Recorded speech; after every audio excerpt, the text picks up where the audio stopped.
మన ప్రయాస కాదు, ప్రభువే జయమునిచ్చును. మన భక్తిని అభివృద్ధి చేసే మోషే కీర్తన పాత నిబంధనలో ఒకటుంది.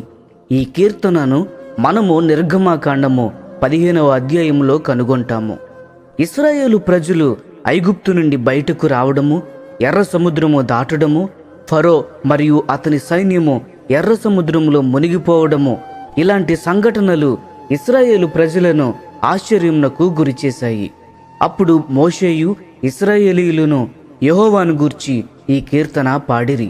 యెహోవాను గూర్చి గానము చేసేదను, ఆయన మిగుల అతిశయించి జయించెను. గుర్రమును దాని రౌతును ఆయన సముద్రములో పడద్రోసెను. ప్రకటన గ్రంథంలో జరిగిన ఒక సంఘటనను ఈ కీర్తన మనకు జ్ఞాపకము చేస్తుంది. ప్రకటన గ్రంథము 6వ అధ్యాయంలో తెల్లటి గుర్రం మీద వచ్చిన క్రీస్తు విరోధిని ప్రభువు జయించెను. యెహోవాయే నా బలము, నా గానము, ఆయన నాకు రక్షణయు ఆయను.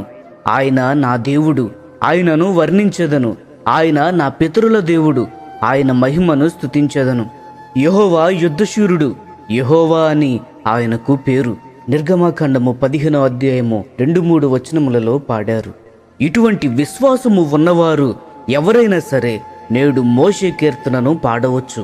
ఈ కీర్తన కోసము మనము ఒక భవనము లోపల అభ్యాసము చేయవలసిన అవసరము లేదు. అనుదినము మన జీవితములో జరిగే సంఘటనలలో నేను ఇతరులతో పోరాడను, ప్రభువే యుద్ధశూరుడు గనుక నేను ఆయన యందు నమ్మిక ఉంచి మౌనముగా ఉందును. మోషే కీర్తనను ప్రతిరోజు అభ్యాసము చేద్దాము. ప్రియ స్నేహితులారా, మన ప్రయాస కాదు, కానీ ప్రభువే మనకు జయమునిచ్చును.